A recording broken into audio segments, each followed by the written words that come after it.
The jungle was loud, wet, and full of strange smells. Trees with glowing leaves reached high into the dark sky. Weird animals made noises that echoed between the trunks. Rain fell in slow drops from above, but the smoke rising from the crashed pod sizzled and fought against it. A man crawled out of the wreckage, coughing, his arm bleeding. His name was Jace. A human explorer from Earth. He didn't know where he was, only that the pod had crashed after a power surge. His communicator was broken, his food gone, and his leg hurt badly. Every step was pain, but he walked anyway, holding onto tree roots. He had to survive, even if everything here looked like it wanted to eat him. Strange eyes blinked in the darkness, watching him from the underbrush. He gripped a sharp piece of metal from the pod, his only weapon. Hours passed, or maybe just minutes. Jace couldn't tell. He was dizzy, cold, and ready to collapse just.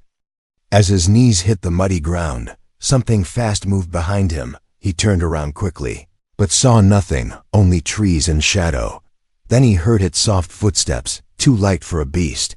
Before he could react, someone kicked his metal shard from his hand and held a curved blade to his neck.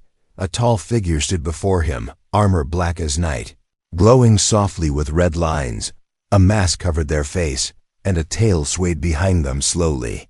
"You are not from here," the voice said, low and sharp. It was a woman, he could tell now, her voice cold but calm. She didn't kill him, just studied his face for a moment. Then she lowered her weapon and pulled him up like he weighed nothing. Jace could only whisper, "Who are you?" She didn't answer, just turned and walked away. He had no choice, so he followed, limping behind her through the thick trees. They walked for hours, or maybe longer. She moved like a ghost, silent and fast, always alert. Her armor made no noise, her mask shining faintly in the dark. She didn't look back. Not even once. Finally, they reached a broken ship hidden under vines. It was hers, old, but still working. Half buried in jungle, she opened the hatch and pulled him inside, then threw him a dry cloth. He sat on the metal floor, breathing hard, while she checked her gear. Still, she hadn't said her name. Still, she hadn't asked his. She only looked at him once, her eyes behind the mask glowing blue. Then she turned her back to him and began removing pieces of her armor. He turned his eyes away, feeling awkward, but her voice came, sharp and warning. "No peeking, human," she said, almost like a threat. Jace smiled weakly. Didn't plan to. She didn't laugh, didn't smile, just kept working. Her back was covered in marked scars and strange patterns that glowed in the dim light. She was no simple soldier, that much was clear. But why was she helping him? What did she want? Suddenly, the room shook. Something roared in the jungle outside. She froze, then grabbed her weapon and looked at him. "They're coming," she said. "Stay behind me." He didn't argue. She stepped outside into the rain, her armor only half on. Jace followed, heart pounding, the shadows moving all around them. He saw shapes in the trees, eyes glowing, claws flashing. But the alien woman didn't flinch. She raised her blade and stood tall. In that moment, Jace knew she wasn't afraid of anything. She had seen war, had lived through pain. But something about him, this weak, lost human, made her pause, made her protect him. As she slashed at the first beast that leapt from the trees, Jace yelled and ducked, feeling useless. She fought like fire, fast and wild, her tail spinning with her movements. He could only watch as the monsters were driven back. After the last one ran away, the jungle grew quiet again. She walked back to him, breathing hard, one arm bleeding. "You're lucky I found you first," she said, removing her helmet. For the first time he saw her face, young, sharp, beautiful, and full of mystery. Why did you save me?" he asked. She didn't answer, just turned around again. Then she muttered, "No peeking, human," as she reached for the rest of her armor. But this time, Jace noticed something new in her voice, something shy. The night was thick with fog, and strange green lights flickered far between the trees. Jace walked behind the alien mercenary, his hand still gripping the sharp metal piece from before. His leg hurt more now, but he didn't complain. She moved like a shadow ahead of him. Silent, focused, always scanning the jungle. She had said very little after saving him, but her actions were loud. She protected him, guided him, and didn't leave him behind. But Jace knew something was wrong. Her ears would twitch slightly. Her eyes flick left and right too quickly. She was being hunted, and now, so was he, suddenly. She stopped and raised a hand. Jace froze too, holding his breath. The jungle made. No sound now, not even the bugs. Then, a soft rustling behind them. She didn't look back. She just whispered, "Move now." He followed fast. And they began running, or at least she did. Jace limped, breathing hard. The pain in his leg spreading up to his side, out of the corner of his eye. Something large passed between two trees. Long arms, no eyes, sharp mouth. He fell, rolled on the ground, then crawled up again. She grabbed his hand and pulled him into a small pit covered in leaves. The moment they dropped down, something crashed above. Breaking branches, roaring in hunger. They stayed quiet, barely breathing. Her body was close to his, warm and tense. Jace looked at her. And for a moment, she looked back.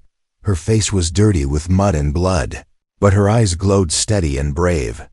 After a long moment, she whispered, "We need to move again before they circle."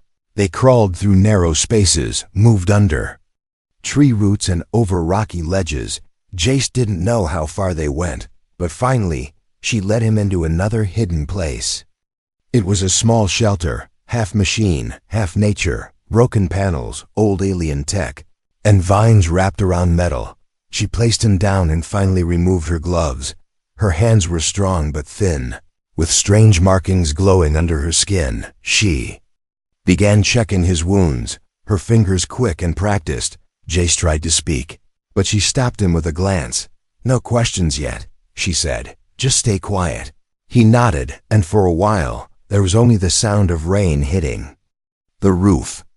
Then she pulled off a damaged piece of her armor, wincing. Her shoulder was bleeding. Deep and nasty, she reached for a small device, pressed it to her wound, and hissed through her teeth. Jace turned away out of respect, but her voice came sharp. "No peeking, human," she said again, though this time there was a strange smile in her tone. He smirked and said nothing, keeping his eyes on the wall. A loud thump outside made them both freeze. She grabbed her weapon and stepped to the door.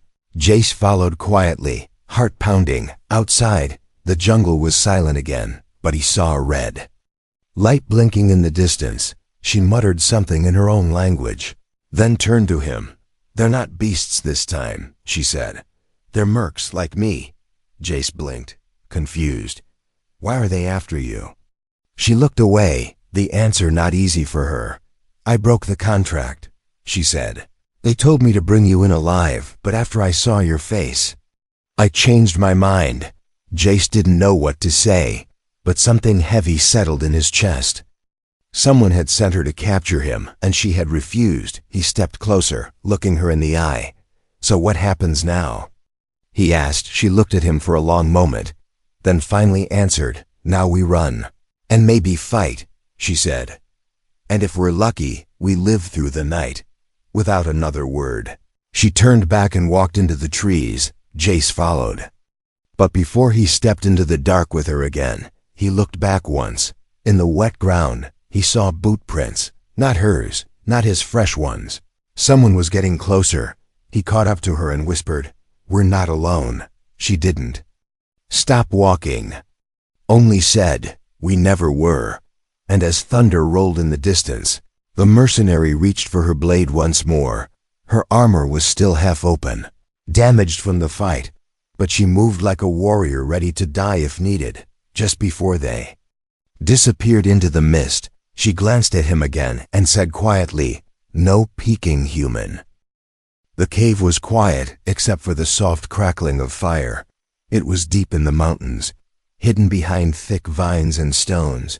Jace sat near the flames, his clothes damp and torn, his fingers shaking from the cold.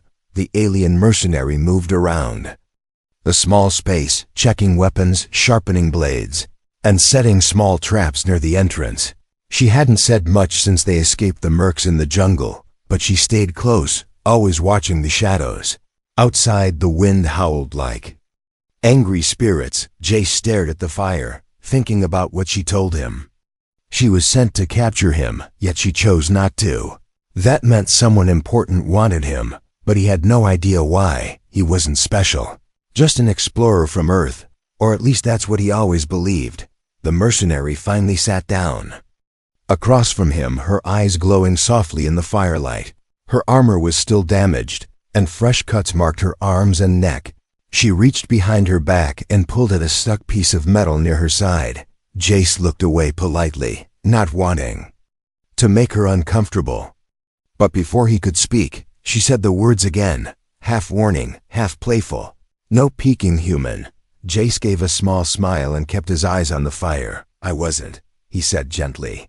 She didn't respond right away, just kept working on her wound. Then finally, her voice came, quieter than before. "You ask yourself why I helped you," she said. "And I don't know if I have the answer." Jace looked up, surprised she was finally opening up. She sighed and leaned back against the cave wall, her tail curling around her boots. "I was raised to follow orders," she said. "Fight, complete the mission, get paid. But when I saw you, something didn't feel right." Jace listened carefully. His hands wrapped around a warm cup she handed him earlier. She continued slowly, like every word cost her something. "You looked lost, broken, and still, you stood up, even with blood on your face. No weapon, no backup, yet you followed me, trusted me, even when I gave you no reason." Silence hung between them for a moment. Then Jace asked, "Is that why you didn't turn me in?" She didn't answer, but her eyes said enough. She looked away and stared into the fire, the flames dancing in her reflection. Then something strange happened. The walls of the cave began to glow, lines of blue light appearing slowly, like veins. Waking up under old skin, Jace stood quickly, confused and alert. The mercenary jumped to her feet too, her hand on her blade. Before either of them could speak, a low hum filled the air. A panel in the wall opened by itself, revealing a glowing sphere pulsing with soft energy. Jace stepped closer, feeling a strange pull from the object. The mercenary grabbed his shoulder, holding him back. "Don't touch it yet," she warned. Her voice firm but shaky. Jace turned to her, confused. "Do you know what this is?" She nodded slowly, her face pale. "I've heard stories," she whispered, "about lost tech from the old builders. Technology from a time before our worlds were born." Jace looked at the sphere again, and it pulsed brighter as he moved closer. It didn't react to her, only to him. She stared at him like he was a puzzle she didn't know how to solve. "You're connected to it," she said quietly. "But how?" Jace touched the sphere without thinking, and suddenly, images flashed in his mind. Cities floating in the sky, ships made of crystal, voices speaking in a language he didn't know. Then a face appeared, a female alien with the same markings as the mercenary but older, and dressed like a queen. Jace stumbled back, his nose bleeding. The mercenary caught him and helped him sit. "What did you see?" she asked, her hands tight on his shoulders. Jace tried to speak, but the words felt heavy. "She looked like you," he said. "She knew me. She called me the Echo." The mercenary froze, her mouth slightly open. "I've only heard that word in legends," she whispered. "It means someone who carries the voice of the old blood." She stood and backed away, her hands trembling now. Her armor no longer mattered, her weapons forgotten. She looked at him like he was something rare, dangerous, maybe even holy. Then she pulled the last piece of armor from her back, revealing glowing lines across her spine, ancient symbols, the same ones from the sphere. Jace looked away, out of habit. She rolled her eyes and muttered again, this time with a shaky laugh, "No peeking, human." The morning light didn't reach inside the cave. Only the strange glow from the old walls lit the space around them. Jace sat still, staring at the sphere in the wall, his hand trembling. Slightly from what he had seen, the mercenary stood by the entrance, silent, her weapon resting against her leg, but her thoughts far away. Neither of them had spoken since the night before. The visions, the symbols, her glowing marks, all of it had changed something between them. There was a new tension, not of fear, but of something neither of them could name yet. She finally broke the silence, her voice low and unsure. "You touched something older than stars," she said. "That sphere chose you, not me." Jace turned to her slowly. "I don't want it, whatever it is." She walked over and looked him straight in. "The eyes doesn't matter," she said. "It wants you." He didn't know how to answer that, so he stood up, brushing dust from his pants. He looked at the glowing lines on the wall again and saw a strange symbol blinking. The same one that had appeared on her back. He touched it without thinking. And the wall shifted, opening a narrow path deeper into the stone. The mercenary cursed it under her breath and grabbed her weapon. "You're really going to walk into that?" she asked. Jace shrugged. "Might as well see where it goes." She groaned and followed him, muttering, "Humans really are insane." The passage was tight, full of dry air and humming walls. Strange metal roots pulsed under their feet, and the ceiling flickered with ghostly light. They walked for several minutes until they reached a wide chamber, filled with broken machines and giant statues. The place felt ancient, holy, forgotten. At the center was a large circular table made of crystal and stone. Jace walked around it, his fingers brushing over symbols and old carvings. One of the statues looked like the mercenary. "Same markings, same face shape," he pointed. "Is that one of your people?" She stared at it for a long time, then nodded slowly. She was a war priestess.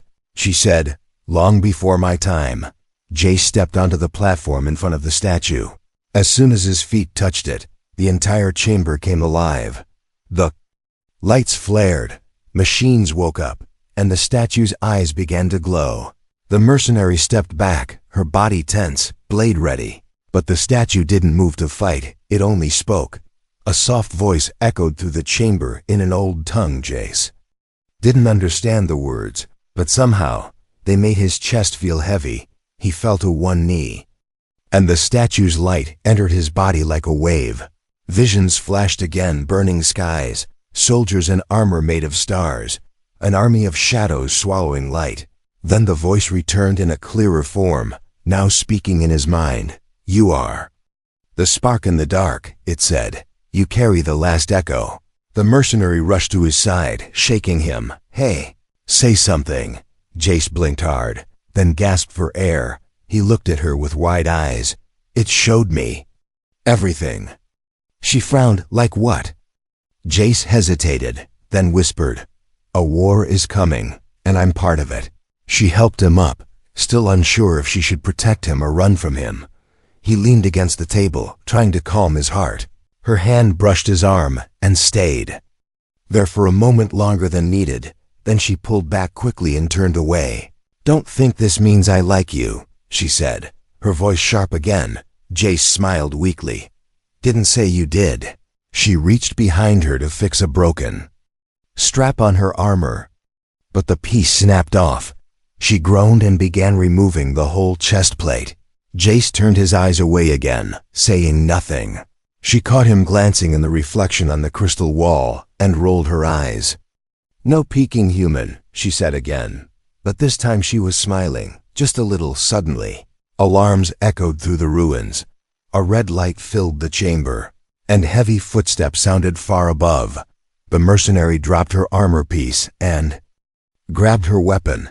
"They found us again," she hissed. "And this time, they brought machines." Jace clenched his fists and looked around for anything useful. "Can we fight them here?" he asked. She nodded once. "We have to." He looked at her again, her marks still glowing faintly. "Then let's show them what a human and a no-peeking alien can do together." She stared at him like he was mad, then grinned. In spite of herself, "Fine," she said. "But if I die, it's your fault." "Deal," he replied. She took one last look at her broken armor, then smirked. "No peeking," she whispered, then charged toward the rising danger.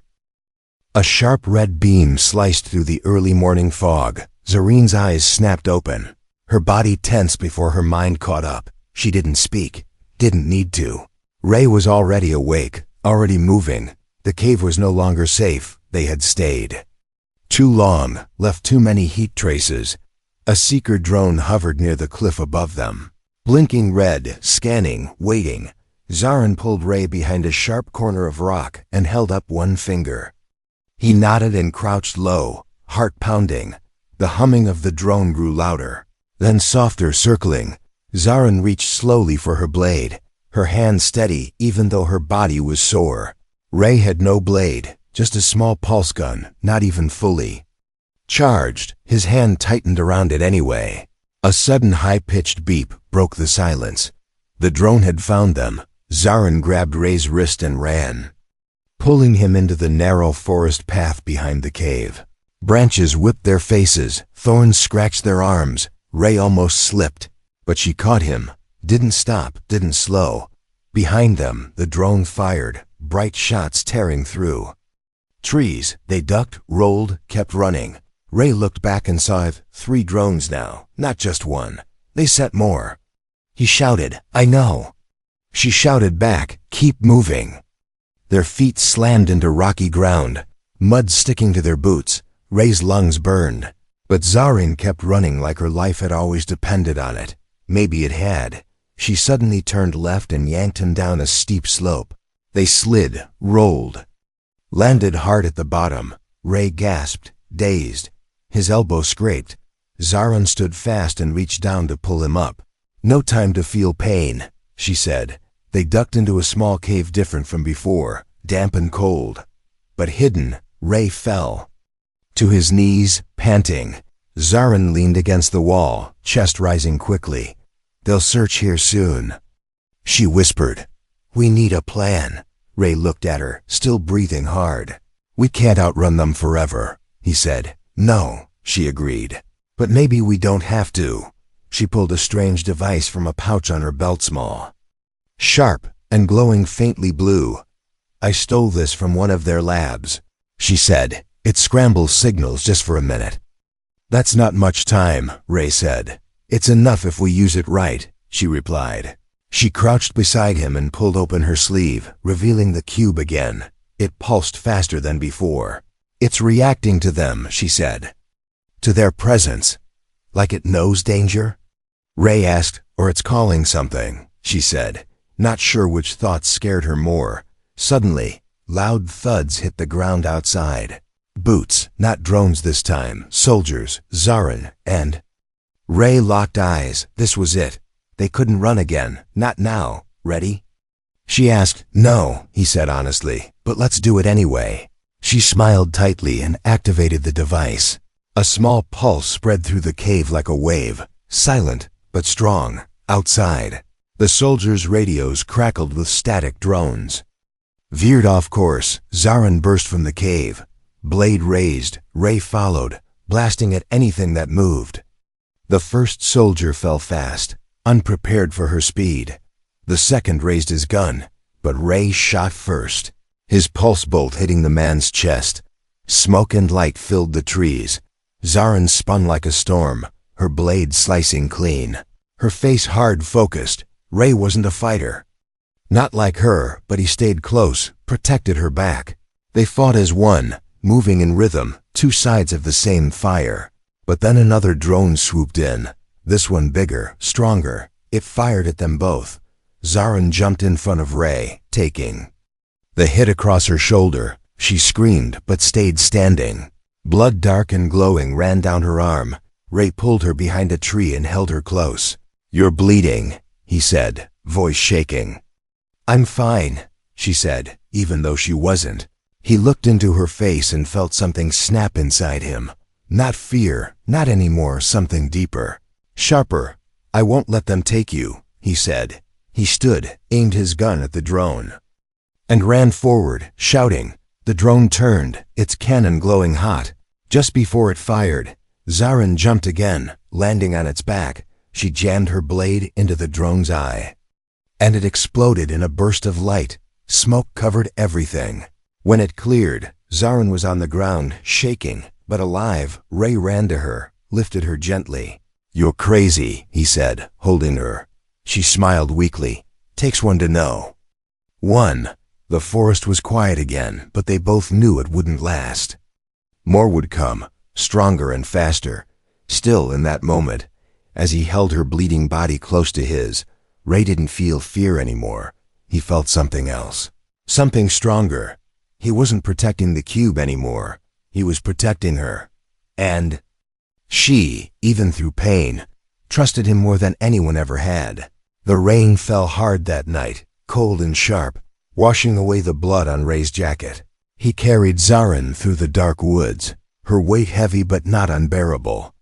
She didn't speak, but her eyes were open, watching him, her face pale. Her shoulder wound was bad, glowing veins around it pulsing with strange energy. The cube inside her chest had grown brighter, almost humming now. Ray didn't know what it meant, but it scared him. He tightened his grip, stepping carefully through wet leaves and slippery rocks. They reached an old ruined stone walls broken by time, part of some ancient alien outpost. Ray kicked open a metal door that barely hung. On its hinges, he set her down gently on a flat surface and dropped to his knees beside her. "You need help," he said. "Real help." Zarin gave a weak smile. "There's no one left to help me." Ray pulled out the last of their supplies, a field med kit and 2 heat patches. She turned her head away. "Don't waste it on me." "Shut up," he said softly. "Let me save someone for once." Her eyes met his then. Tired but still fierce, he worked quickly, pressing the patches around the wound, sealing it as best he could. She winced but didn't cry out. When he finished, she whispered, "Thank you." A loud crash outside made them both turn. A ship, black and silent, landed near the ruins. The final wave had arrived. No more drones. No more scouts. This was the full squad. Ray looked at her. "Can you stand?" "Not for long," she said. "But I can fight." He helped her up, handed her blade back to her, then picked up his pulse gun and checked the charge. Barely a few shots left. Zarin glanced around the room, eyes scanning for anything useful. "There," she pointed to a rusted console. "That used to control the power grid." Ray ran over and opened the panel, wires still alive with faint sparks. "If we overload it," she said, "we can create an MP blast." He looked at her. "That'll knock out the whole squad. And us too," she said with a weak laugh. "Hope you can still walk after." Ray didn't hesitate. "Do it." Zarin gave him a strange look then, one filled with something unspoken. She limped over to the console and began twisting wires, her fingers shaking. Ray stood by the broken door, watching the dark shapes move outside. 10 soldiers at least, heavy armor, weapons glowing red. They didn't speak as they approached, like shadows without voices. Zarin called out softly, "Almost ready." Ray raised his weapon and stepped out into the rain. The soldiers paused, surprised by his sudden appearance. He raised both hands, gun still in one of them. "You want her, you have to come through." "Me," he said. The lead soldier raised his blaster. Zarin screamed from behind, "Now!" Ray ducked, hit the switch, and the world exploded with blue light. Everything went silent, like someone turned the universe off. Ray's ears rang, his vision blurred, his knees gave out. He fell to the wet floor, gasping. Zarin landed beside him, body shaking, smoke rising from her chest. But the soldiers were down too, all of them, twitching, weapons fried. Ray blinked hard and tried to sit up. His muscles felt heavy, like stone. Zarin coughed and looked over at him. "You okay?" she asked, voice hoarse. "Been better," he muttered, crawling to her side. She rested her head against his shoulder, her breath uneven. "I didn't think it would work," she admitted. "I believed it would," he said. "Because you're stubborn." She smiled weakly. "And you're reckless." The storm above faded slowly, the wind growing quiet. They sat there in the ruin, surrounded by broken enemies and a quiet sky. Zarin closed her eyes, the cube in her chest now dim. "Ray," she said softly, "you did more than protect me." He looked at her. What do you mean? You gave me something I lost a long time ago, she whispered. Hope. Ray held her close, feeling the weight of everything they'd survived. Maybe the fight wasn't over. Maybe others would come. But right now, they had peace. They had each other. And that was enough for now. The sun broke through the clouds slowly, soft light pouring over the broken ruins. The battle was over, but its marks were everywhere. Fried wires, scattered weapons, deep footprints in the wet ground. Ray opened his eyes slowly, his back aching, his muscles heavy. Beside him, Zarin was still breathing, her head resting on his shoulder. The cube in her chest no longer pulsed wildly. It now glowed a gentle blue. It looked calm, almost peaceful. Ray touched her arm gently. Hey, Zarin. Stirred, her voice weak but alive. We're still here? He smiled. Still here. She blinked, slowly sitting up, her body sore and trembling, but not broken.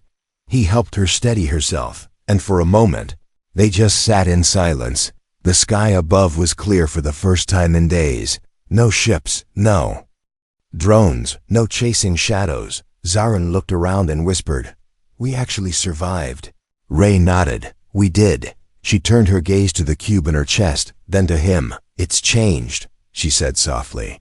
It's not calling anymore. Ray leaned closer. Then maybe it found what it needed. Zarin met his eyes. You think it's alive?